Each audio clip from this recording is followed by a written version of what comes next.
Hello, dear students.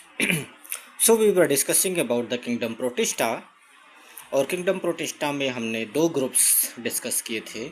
हमने देखा कि जो डायटम्स का जो एक मेजर कैटेगरी है जिसको क्राइसोफाइट्स बोलते हैं, तो द डायटम्स एंड डेस्मिड्स यानी कि गोल्डन एल्गी, ये दो चीज़ हमने स्टडी किया था। उसके बाद हमने डाइनोफ्लैजिलेट्स स्टडी किया था।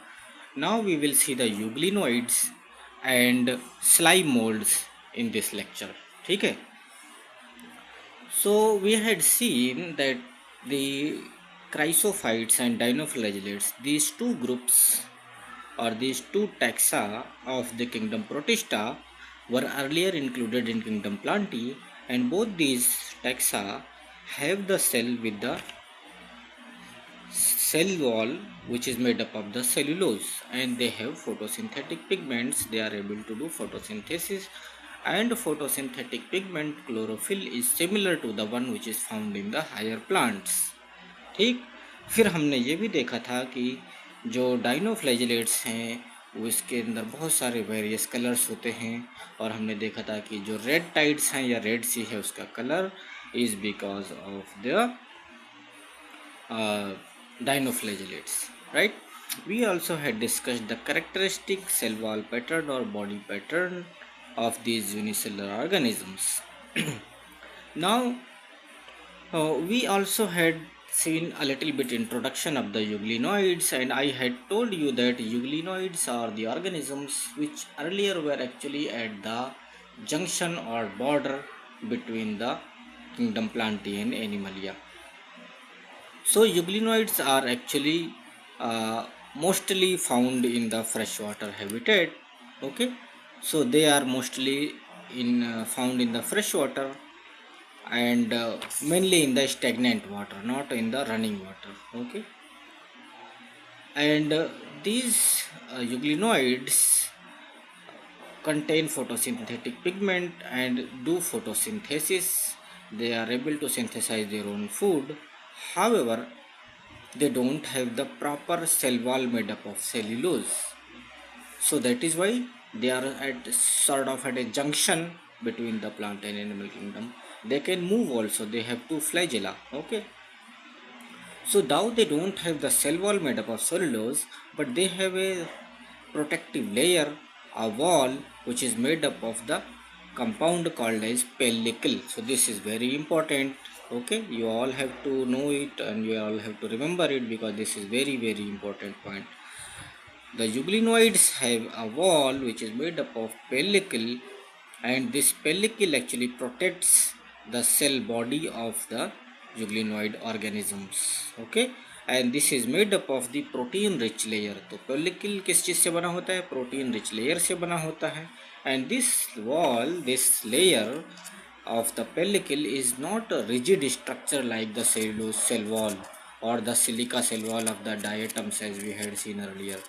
Okay, but this pellicle layer, now it provides protection, but it is flexible. Okay, so the body structure, the cell structure of the euglenoids are not very rigid, rather they have the flexible cell protective layer, and they have two flagella with the help of which they move around. And these flagella, as you can see here in this figure 2.4, so here you can see this is one flagella and then this is another flagella. If you notice it closely, you can see that this is elongated body which is covered by the pellicle layer, and this is having one nucleus. So because this all the organisms which are included in the protista, they have the nucleus, right? They are surrounded, they have the nucleus surrounded by nuclear membrane, and they are eukaryotic organisms. So in this biflagellate organism, you will see that the two flagella, they are not similar, rather they have different sizes. So one flagella is long, another flagella is shorter in size. So this is also important point you have to remember. So the euglenoids can move with the help of flagella. They have a protective layer similar to the cell wall, but it is not made up of cellulose, and the body wall is not rigid. And Mode of nutrition is generally autotrophic, that means they can synthesize their own food with the help of the chlorophyll. However, in the absence of sunlight, they turn heterotroph. Okay, so when there is no sunlight, what will happen? They will turn into heterotrophic organism. That means they can feed upon or they can act as a predator on the other organisms. They can eat certain bacteria, they can eat certain other food particles, they can ingest it through certain phagocytic means. Okay, so they can synthesize their own food when there is sunlight, and they also can predate upon or they also can feed upon the other food material. So that means they can behave like both plants and animals. And the photosynthetic pigment is also present.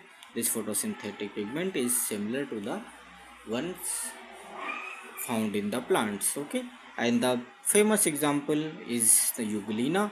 So as the name is similar, you can see that the group of these organisms is called as euglenoids. However, the famous example is Euglena. So you have to remember it here. Why it is underlined? Because of the scientific naming. So when you write a scientific name, you have to underline, and the first letter of the genus should be in the capital letter, right? So this is what you have to also not forget. So we have seen about the euglenoids. So let me tell you some other important points also. Like we seen for the kingdom protista, the general features, like they are primarily aquatic, and uh, these organisms were actually a little bit confusing. Sometimes they were placed, some organisms were placed in some kingdom, sometimes some organisms were placed in some other kingdom. Okay, so these things you have to remember. Let me also tell you one more point. What happens many times that if uh, you are asked to write a short note on the euglenoids, or for example one of these groups of organisms in the examination, what happens that mostly the students write only the features which are mentioned here under the title of the euglenoids.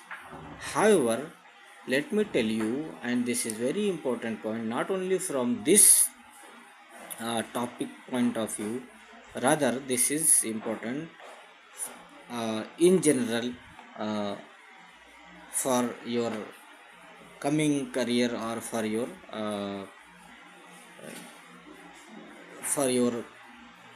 entire academic processes. Wherever you go or whatever you do, you give any lecture, you interact with somebody, or you give any interview, what you have to remember is that if you are asked a certain question about certain thing, first of all you have to give a brief introduction and outline, so that the person becomes familiar with what you are going to talk about. Okay, सो जब आप exam में लिखोगे तो सबसे पहले आपको जो एक जनरल इंट्रोडक्शन है वो आपको बताना होगा, उसके बाद you have to come to the details of that group.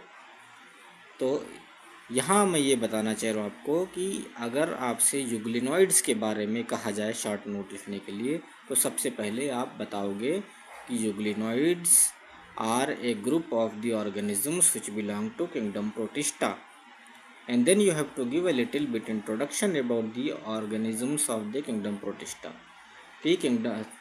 The protistans are eukaryotic organisms. They are unicellular and they have various mode of nutritions. They have diverse category of organisms. So those things you have to mention. And then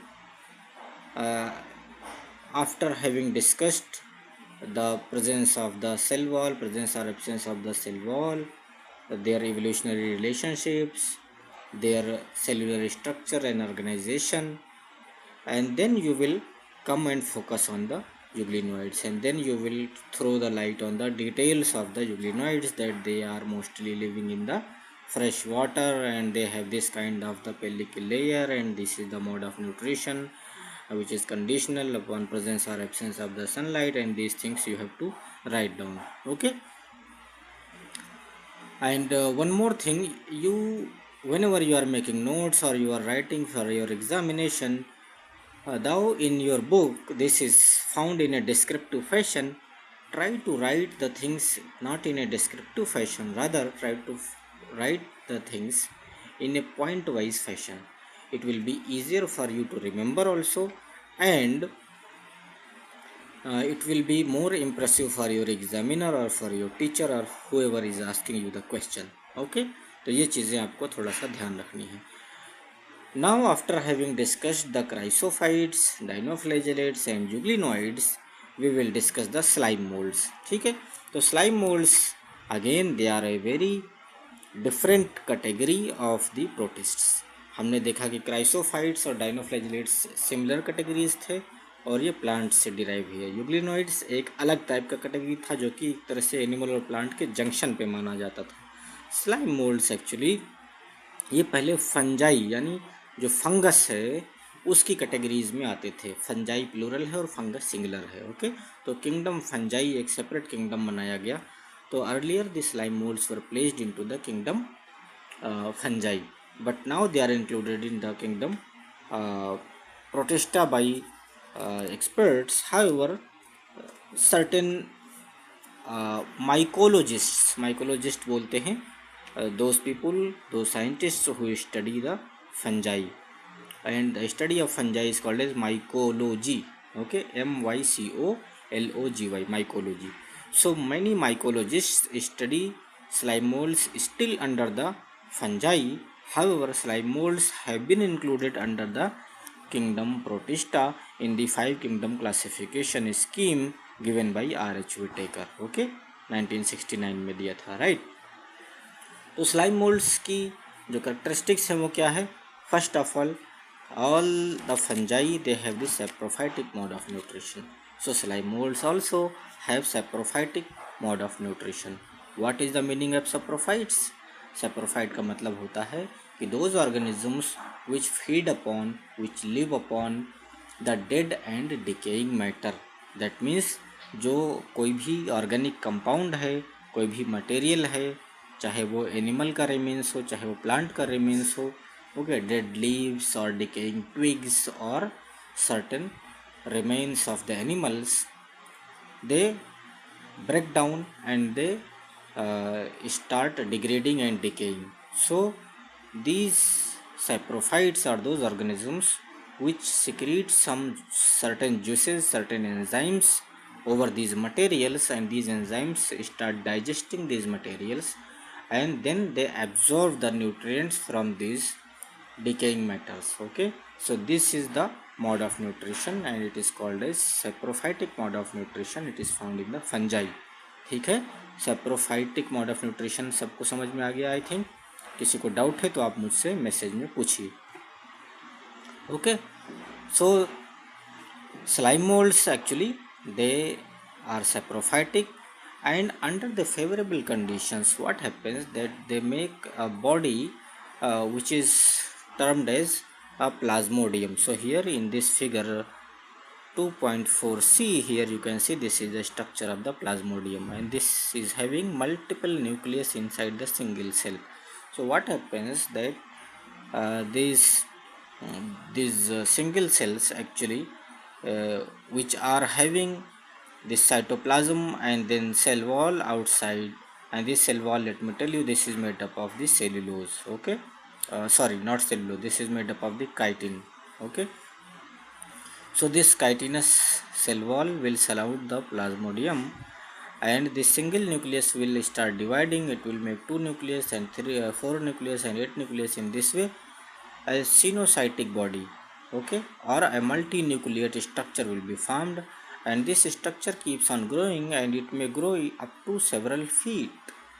So in this way this structure is formed, and it is this kind of peculiar structure which is shown in this figure is called as plasmodium.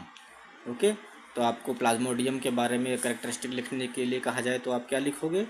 आप ये सारी चीज़ें mention करोगे कि cell wall से surrounded होता है और वो ग्रो करता जाता है और उसके अंदर बहुत सारे न्यूक्लियस होते हैं और शेयर्ड सिंगल साइटोप्लाज्म होता है, and it can grow up to several feet. Okay, So this is how the slime molds grow in the favorable environment under the favorable conditions, जब उसके लिए light, temperature, water availability, ये सारी चीज़ें, nutrient availability, ये सब उसके लिए फेवरेबल और उसके लिए सफिशिएंट क्वांटिटी में अवेलेबल होंगी तब. However, under unfavorable conditions, when there is harsh environment, what will happen?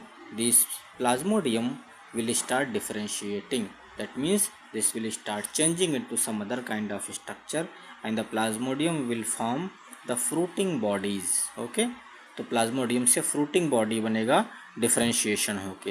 And fruiting body में क्या होता है? These are some specialized structures and they will give rise to the spores. So there will be spore formation in the fruiting bodies. Okay, and fruiting bodies are formed from the plasmodium after differentiation. Spore formation का मतलब क्या हुआ?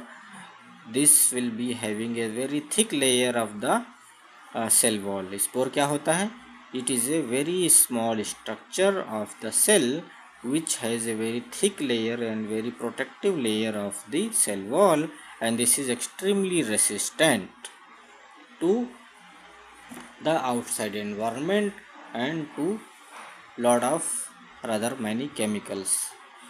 So these spores provide the survival advantage to all the spore producing organisms including lot of fungi and these slime molds which are included in the protista. ठीक है, तो spore formation actually एक बहुत ही important part है और spore formation की वजह से ये बहुत ही हार्श एनवायरनमेंट्स के अंदर भी सर्वाइव कर सकता है. और then these spores actually they can get formed in a large quantity from the fruiting bodies, and these spores can be dispersed by the air, and they can move around through the air currents to